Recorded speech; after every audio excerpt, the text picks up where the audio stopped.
Bismillahirrahmanirrahim. Yang terhormat Ibu Dr. Kamsina MPDI selaku dosen pengampu mata kuliah Ilmu Pendidikan Islam dan teman-teman sekalian yang saya banggakan. Assalamualaikum warahmatullahi wabarakatuh. Pertama-tama marilah kita panjatkan puji syukur atas kehadirat Allah Subhanahu wa taala yang telah memberikan rahmat dan hidayahnya kepada kita semua. Salawat serta salam semoga selalu tercurah kepada junjungan kita Nabi besar Muhammad SAW yang telah membawa kita dari alam yang gelap gulita menuju alam yang terang benderang. Saya Nelayu Adihaningsih, mahasiswi program pendidikan bahasa Inggris Fakultas Tarbiyah dan Keguruan Universitas Islam Negeri Alauddin Makassar. Dan pada kesempatan kali ini saya akan memaparkan beberapa materi mata kuliah Ilmu Pendidikan Islam. Materi yang pertama, pengertian ilmu pendidikan Islam. Ilmu pendidikan Islam adalah ilmu yang mempelajari tentang upaya membimbing dan membina peserta didik yang dilakukan dengan bertanggung jawab serta memiliki kemampuan untuk mendidik sesuai dengan ajaran Islam yang bersumber pada Al-Quran dan Hadis. Ilmu pendidikan Islam adalah kumpulan dari beberapa pengetahuan yang telah tersusun secara sistematis, telah diklasifikasi dan memiliki metode tertentu dalam mewariskan pengetahuan kepada peserta didik melalui proses pengajaran dan pelatihan berdasarkan asas Islam, sehingga mewujudkan pribadi yang bertakwa dan berakhlak mulia, serta sadar dan taat hukum. Materi yang kedua yaitu dasar dan tujuan ilmu pendidikan Islam. Yang pertama, dasar ilmu pendidikan Islam. Dasar pendidikan Islam sebagaimana pendapat yang menyatakan bahwa dasar pendidikan agama Islam adalah meliputi dasar ideal yaitu Pancasila, dasar konstitusional adalah Undang-Undang Dasar 1945, dasar yuridis formal adalah Undang-Undang Pendidikan Nasional, dasar operasional adalah kurikulum pendidikan nasional yang memuat mata pelajaran agama.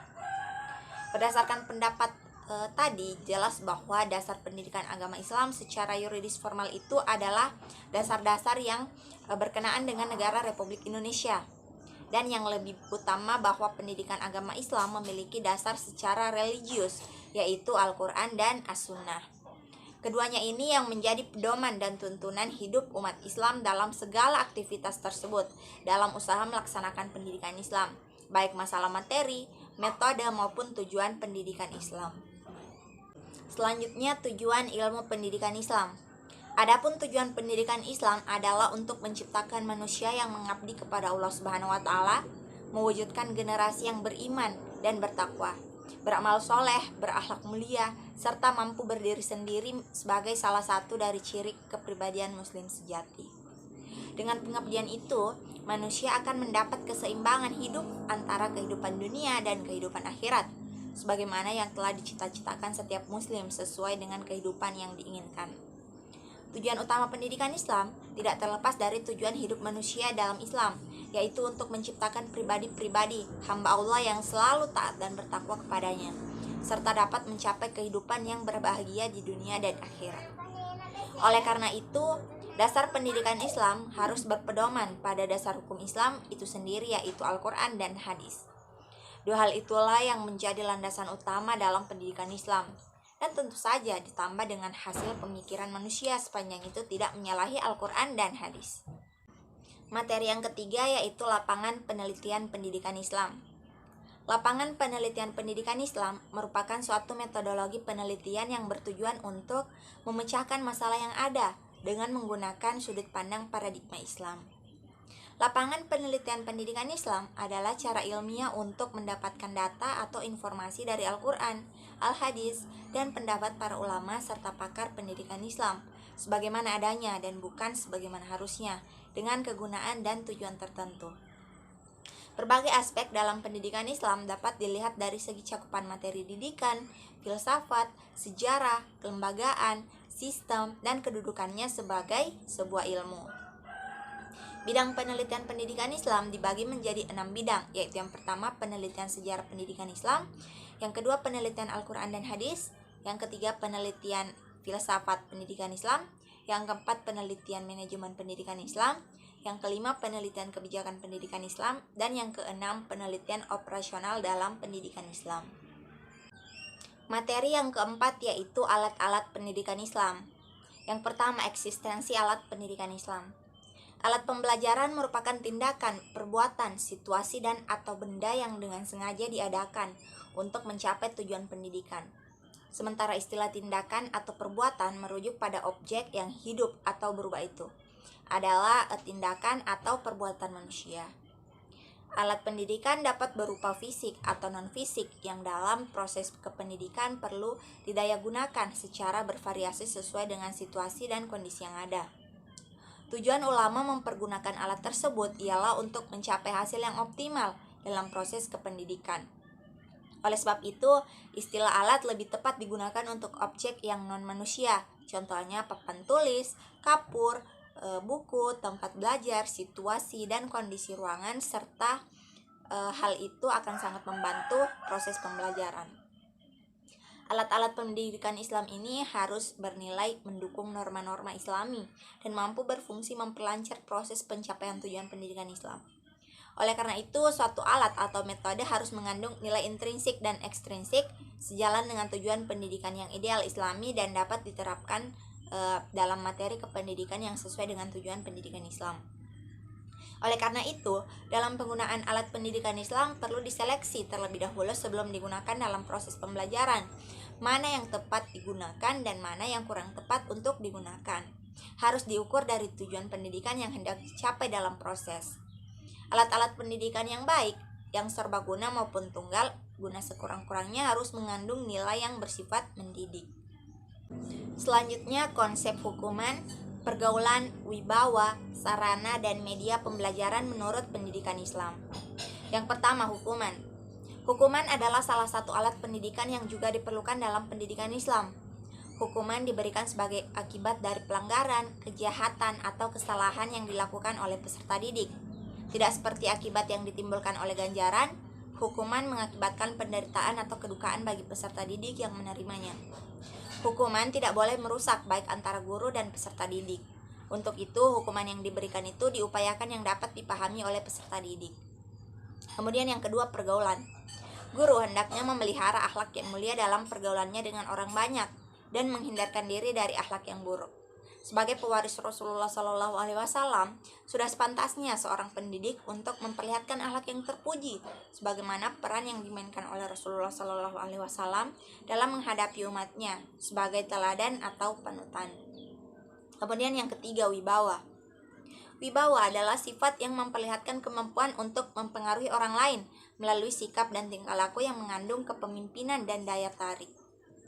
Guru yang berwibawa berarti guru yang dapat membuat siswanya terpengaruh oleh tutur katanya, pengajarannya, patuh kepada nasihatnya, dan mampu menjadi magnet bagi siswanya sehingga siswanya akan terkesima dan tekun menyimak pengajarannya. Kemudian yang keempat, sarana. Proses pembelajaran di sekolah akan berjalan dengan lancar jika ditunjang dengan sarana yang memadai, baik jumlah, keadaan, maupun kelengkapannya. Jumlah yang dimaksud adalah keberadaan dan banyak sedikitnya sarana yang dimiliki. Sarana pendidikan adalah semua fasilitas yang diperlukan dalam proses pembelajaran, baik yang bergerak maupun tidak bergerak, agar pencapaian tujuan pendidikan dapat berjalan dengan lancar, teratur, efektif, dan efisien. Lebih luas lagi, fasilitas dapat diartikan sebagai segala sesuatu yang dapat memudahkan dan melancarkan pelaksanaan suatu usaha, dapat berupa benda-benda maupun uang. Kemudian yang kelima, media pembelajaran. Alat atau media pembelajaran itu mempunyai peranan yang besar dan berpengaruh terhadap pencapaian tujuan pendidikan yang diinginkan. Agar penggunaan media dapat berjalan dengan baik, maka perlu dibuat persiapan yang baik pula. Dengan demikian, pada saat menggunakan media, pendidik tidak akan terganggu dengan hal-hal yang mengurangi kelancaran penggunaan media itu. Jika media itu digunakan secara berkelompok, sebaiknya tujuan yang akan dicapai dibicarakan terlebih dahulu dengan semua anggota kelompok. Hal itu penting supaya perhatian dan pikiran lebih terarah ke hal yang sama. Materi yang kelima yaitu faktor-faktor determinan dalam pendidikan Islam. Yang pertama, pengertian faktor-faktor pendidikan Islam. Faktor-faktor pendidikan Islam adalah sesuatu yang ikut menentukan keberhasilan pendidikan Islam yang memiliki beberapa bagian yang saling mendukung satu sama lainnya. Faktor-faktor pendidikan Islam selanjutnya juga disebut dengan komponen-komponen pendidikan. Menurut Toto Soeharto dalam bukunya Filsafat Pendidikan Islam, dengan memodifikasi konsepsi muhajir, mengungkapkan secara filosofis komponen-komponen pokok pendidikan Islam ke dalam 5 komponen, yaitu tujuan pendidikan, pendidik dan peserta didik, kurikulum pendidikan, metode pendidikan, dan konteks pendidikan. Kelima komponen ini adalah sebuah sistem yang merupakan satu kesatuan pendidikan yang masing-masing berdiri sendiri, tetapi berkaitan satu sama lain, sehingga terbentuk satu kesatuan yang utuh dalam mencapai tujuan yang diinginkan. Yang kedua, macam-macam faktor-faktor pendidikan Islam. Yang pertama, faktor anak didik. Anak didik merupakan salah satu faktor pendidikan yang paling penting, karena tanpa adanya faktor tersebut, maka pendidikan tidak akan berlangsung. Oleh karena itu, faktor anak didik tidak dapat digantikan oleh faktor yang lain. Dalam paradigma pendidikan Islam, peserta didik merupakan sesuatu yang belum dewasa dan memiliki sejumlah potensi dasar atau fitrah yang perlu dikembangkan. Di sini, peserta didik adalah makhluk Allah yang terdiri dari aspek jasmani dan rohani yang belum mencapai kematangan, baik fisik, mental, intelektual, maupun psikologinya. Yang kedua, faktor pendidik. Pendidik merupakan salah satu komponen penting dalam proses pendidikan. Di pundaknya terletak tanggung jawab yang besar dalam upaya mengantarkan peserta didik ke arah tujuan pendidikan yang diciptakan. Secara umum, pendidik adalah mereka yang memiliki tanggung jawab mendidik. Mereka adalah manusia dewasa yang karena hak dan kewajibannya melaksanakan proses pendidikan. Kemudian yang ketiga, faktor tujuan pendidikan. Tujuan pendidikan ialah sesuatu yang hendak dicapai dengan kegiatan atau usaha pendidikan. Bila pendidikan itu berbentuk pendidikan formal, tujuan pendidikan itu harus tergambar dalam suatu kurikulum. Tujuan pendidikan Islam adalah untuk membentuk manusia yang berkarakter, yakni berkepribadian Islam, menguasai sakofah Islam, dan menguasai ilmu kehidupan atau sains teknologi dan keahlian yang memadai. Yang keempat, faktor alat-alat pendidikan. Alat pendidikan ialah segala sesuatu yang dipergunakan dalam usaha untuk mencapai tujuan dari pendidikan. Dengan demikian, yang dimaksud dengan alat pendidikan agama ialah segala sesuatu yang dipakai dalam mencapai tujuan pendidikan agama. Faktor alat dan metode adalah meliputi materi pendidikan, metode pendidikan, dan alat pendidikan langsung. Yang kelima, faktor lingkungan. Faktor lingkungan keluarga adalah lingkungan pendidikan pertama dan terutama bagi perkembangan anak, bahkan mempunyai pengaruh yang besar terhadap pertumbuhan dan perkembangannya. Sedangkan lingkungan pergaulan juga mempunyai pengaruh yang sangat dominan terhadap perkembangan anak. Sedangkan lingkungan yang berwujud kesusastraan yang meliputi buku yang bermanfaat dan buku yang merugikan serta merusak juga mempunyai peran yang besar terhadap pembentukan pribadi anak. Lingkungan merupakan sesuatu yang mempengaruhi pada proses pertumbuhan dan perkembangan jiwa anak. Materi yang keenam yaitu aliran-aliran dalam pendidikan Islam. Yang pertama, pengertian pendidikan Islam. Pendidikan Islam merupakan pendidikan yang lebih banyak ditunjukkan kepada perbaikan sikap mental yang akan terwujud dalam amal perbuatan, baik bagi keperluan diri sendiri maupun orang lain yang bersifat teoritis dan praktis. Kemudian macam-macam aliran yang berkembang dalam pendidikan Islam. Yang pertama, aliran empirisme. Pada teori empirisme menyatakan bahwa pendidikan atau lingkungan dapat berbuat sekehendak hati dalam pembentukan pribadi anak didik sesuai yang diinginkan. Semua hal yang terdapat dalam lingkungan masyarakat memiliki pengaruh terhadap pembentukan watak dan kepribadian anak didik. Jadi, anak didik dapat aktif dalam mencari pengalaman dan pendidikan dalam kehidupannya. Karena hal itu berpengaruh besar terhadap perkembangan dan pembentukan pribadi anak didik tersebut, walaupun manusia dilahirkan dengan watak dan jiwa yang sama. Kemudian yang kedua ada aliran naturalisme. Dalam aliran naturalisme, pendidikan tidak diperlukan. Yang dilaksanakan adalah menyerahkan anak didik kepada alam, agar pembawaan yang baik itu tidak menjadi rusak oleh tangan manusia melalui proses dan kegiatan pendidikan itu. Jadi, menurut aliran ini, pendidikan harus dijauhkan dari anak-anak. Seperti yang diketahui, gagasan naturalisme yang menolak campur tangan pendidikan sampai saat ini malah terbukti sebaliknya. pendidikan makin lama makin diperlukan. Yang ketiga, aliran nativisme. Pada aliran nativisme menyatakan bahwa kemungkinan seorang anak yang mempunyai potensi hereditas rendah, maka akan tetap rendah, meskipun ia sudah dewasa atau telah dididik. Yang jahat akan tetap menjadi jahat, dan yang baik akan tetap menjadi baik. Pendidikan tidak akan mengubah kodrat manusia, karena potensi itu bersifat kodrati.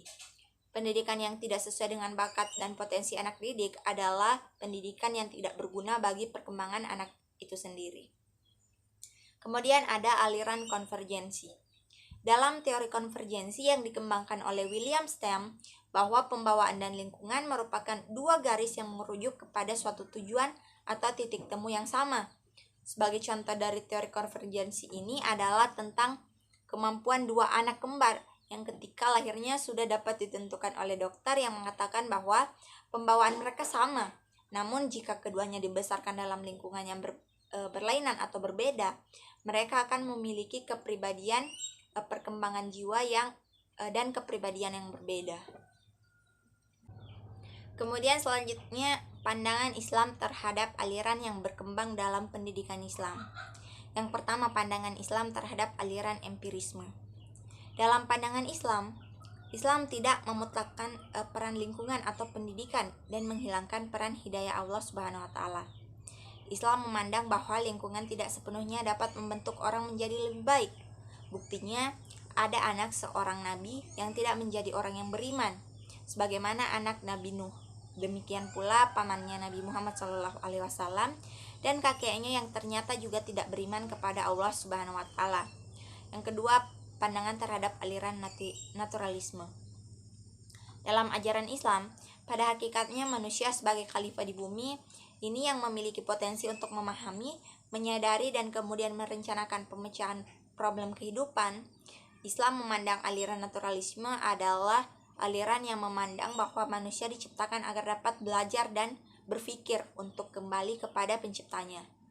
Dalam hal ini implikasi di dunia nyata bahwa proses pendidikan dilakukan dengan berhubungan kepada prinsip ketuhanan.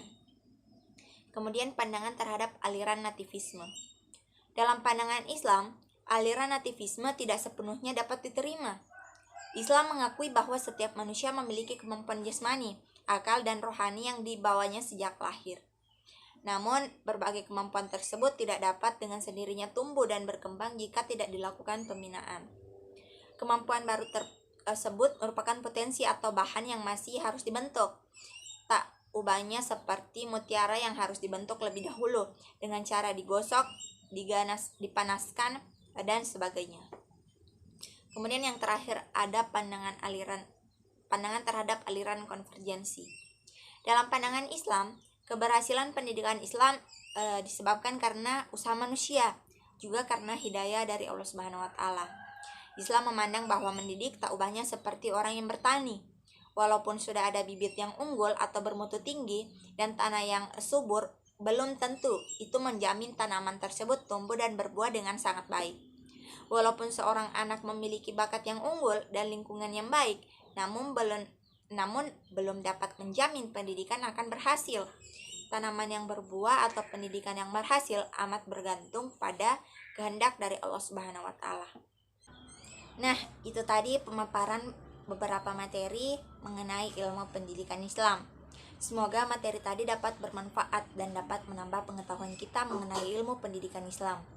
Apabila ada kesalahan, mohon dimaafkan karena kesalahan datangnya dari saya sendiri dan kesempurnaan hanyalah milik Allah Subhanahu wa taala. Akhirul kalam, wassalamualaikum warahmatullahi wabarakatuh.